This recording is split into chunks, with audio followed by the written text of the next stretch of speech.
SIR को लेकर जीतू पटवारी ने दिया बड़ा बयान, बोले हम बीजेपी को लोकतंत्र नहीं लूटने देंगे। मध्य प्रदेश में एसआईआर को लेकर राजनीतिक पारा तेजी से बढ़ गया है। कांग्रेस और बीजेपी आमने सामने हैं और दोनों ही दल इसे अपने अपने नजरिए से जनता के सामने रख रहे हैं। प्रदेश कांग्रेस अध्यक्ष जीतू पटवारी ने चुनाव आयोग और बीजेपी पर निशाना साधते हुए कहा कि ये चुनाव आयोग और बीजेपी का डरावना प्रयास है। कांग्रेस देश, संविधान और लोकतंत्र की रक्षा के लिए दृढ़ संकल्पित है। बीजेपी ने चुनाव आयोग का दोहन किया है, लेकिन कांग्रेस हर बूथ पर अपना बीएलए तैनात करेगी और एसआईआर की प्रक्रिया पर नजर रखेगी। हम वोट चोरी नहीं होने देंगे। पटवारी के इस बयान से स्पष्ट है कि कांग्रेस एसआईआर की प्रक्रिया को लेकर आशंकित है और उसे ये डर है कि मतदाता सूची में फेरबदल कर वोटों में हेराफेरी की जा सकती है। एसआईआर को लेकर जीतू पटवारी ने दिया है बड़ा बयान, बोले हम बीजेपी को लोकतंत्र नहीं लूटने देंगे। बिहार में जब एसआईआर के प्रयास हुआ था तो देश डरा था, बिहार डरा था। राजनीतिक दलों ने बहुत हेवी प्रतिक्रिया दी थी। सुप्रीम कोर्ट ने जब निर्वाचन आयोग को मुख्य चुनाव आयुक्त को निर्देश दिया कि 65 लाख नाम काट रहे हैं, इसका कारण सार्वजनिक करो, आज तक नहीं हुआ है। जब एसआईआर आप प्रक्रिया जारी करना चाहते हैं तो देश के नागरिक को व्यवस्था पे भरोसा होना चाहिए। देश का नागरिक डरा हुआ क्यों है, ये सवाल अपने आप में देश के लोकतंत्र पे प्रश्न चिन्ह उठाता है। मैं मानता हूं कि कांग्रेस पार्टी ने देश की राजनीति में, देश की आजादी में अपना योगदान दिया है, देश की संविधान बनाने में अपना योगदान दिया है, देश के लोकतंत्र बनाने में अपना योगदान दिया है। अब देश के लोकतंत्र को बचाने में भी अंतिम सांस तक लड़ाई लड़ेगी।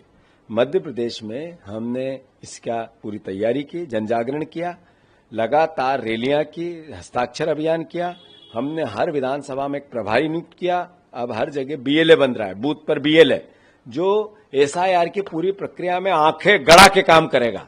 हम बीजेपी को लोकतंत्र नहीं लूटने देंगे। आपको किस बात का मतलब डर लग रहा है? नहीं, डर नहीं लग रहा है। भारतीय जनता पार्टी की सोच से देश डरा हुआ है। अब की बार 400 पार इसलिए कि संविधान बदलना है। भारतीय जनता पार्टी ने जितनी निष्पक्ष संस्थाएं थी, स्वायत्त संस्थाएं थी, उनको कोलैप्स कर दिया। मुख्य निर्वाचन आयुक्त की नियुक्ति 3 लोग मिलकर करते थे। नरेंद्र मोदी ने सर्वोच्च न्यायालय के न्यायाधीश को हटा दिया और उसमें गृह मंत्री को लेके आ गए। यानी अब जो सरकार में रहेगा वो निर्वाचन आयोग बनाएगा, निर्वाचन आयुक्त बनाएगा। ये प्रयास क्या है? इन प्रयासों से देश सजग है, देश डरा हुआ है, देश की जनता डरी हुई है। नरेंद्र मोदी की जो भावना है, जो ख्याल है, जो सोच है, जो विचार है, वो तानाशाही की ओर जाते हैं। इसलिए कांग्रेस पार्टी चिंतित है। बीजेपी जो कह रही बिहार के उनको नहीं मिले घुसपैठियों की, जैसे कि बात आती है बिहार, तो बीजेपी जब ये कहती है तो सुप्रीम कोर्ट ने जब ये कहा कि 65 लाख नाम काटे गए, आप सार्वजनिक करो, कारणों को क्यों नहीं किया अभी तक? बीजेपी जब ये कहती है कि हमारी नीयत में कोई खोट नहीं है, तो बीजेपी ये क्यों कहती है देश को? मुख्य निर्वाचन आयुक्त क्यों नहीं कहते हैं? चुनाव आयोग क्यों नहीं कहते हैं? बीजेपी को क्या लेना देना जब चुनाव आयोग तो निष्पक्ष संस्था है, उसके सवाल निर्वाचन आयोग से है, उत्तर बीजेपी देती है। यही अपने आप में चोर की दाढ़ी में तिनका। तो आपको लगता है कि एसआईआर से यहाँ पे भी वोट चोरी की? बिल्कुल प्रयास करेंगे ये लोग। जब देख रहे हैं कि कांग्रेस सजग है, जनता भारतीय जनता पार्टी से रुष्ट है, बीजेपी से थक गई है, जब उनके मंत्री लूट में लगे हैं, आम जनता उससे ग्रसित है, आज चुनाव हो, बीजेपी का सुपड़ा साफ हो जाएगा, तो दूसरा रास्ता अपना रहे। सर, कैलाश विजयवर्गीय का बयान आया, उन्होंने कहा है कि वो जो खिलाड़ी, ऑस्ट्रेलिया की खिलाड़ी थी जिनके साथ छेड़छाड़, उन्होंने कहा कि अगर वो जाएं तो पहले बता कर जाएं। मैं कैलाश विजयवर्गीय जी को एक नाते से धन्यवाद देता हूं कि उन्होंने स्वीकार किया है कि मध्य प्रदेश में जंगल राज है। कैसा होता है जंगल राज? जहां पर पुलिस पीटी जाती है, पुलिस की हत्याएं होती हैं। जंगल राज कैसा होता है? जहां महिलाएं निष्पक्ष घूम नहीं सकती।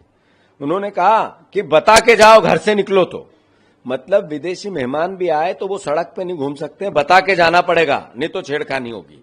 ये स्वीकार किया उन्होंने। तो उनने स्वीकार किया कि मध्य प्रदेश में जंगल राज है। किसने स्वीकार किया? मंत्री ने, कैबिनेट मंत्री ने। यानी कैबिनेट मंत्री ने जो कांग्रेस पार्टी बात कह रही थी मध्य प्रदेश में जंगल राज है, उसको उन्होंने स्वीकार किया।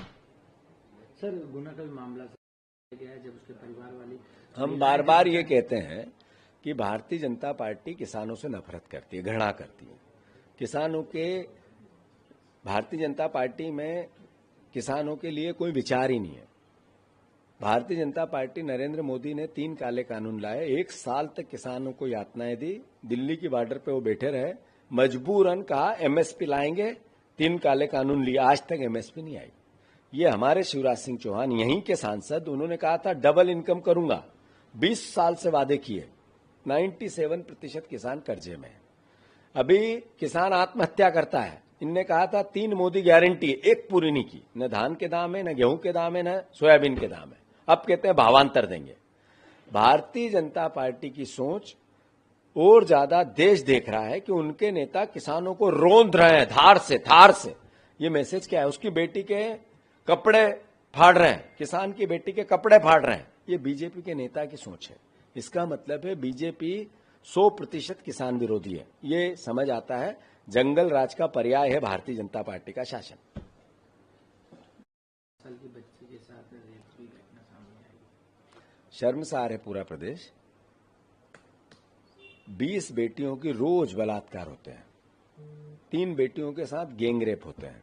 ये एनसीआरबी के आंकड़े, मेरे आरोप नहीं है, नरेंद्र मोदी की रिपोर्ट बताती है। ये मैसेज देती है कि गृह मंत्रालय जीरो, कानून नाम की चिड़िया मध्य प्रदेश में नहीं है। बेटियों की सुरक्षा को लेकर कैलाश विजयवर्गीय का बयान और इसको पुख्ता करता है कि बेटियों के साथ बलात्कार होंगे, हम रक्षा नहीं कर सकते।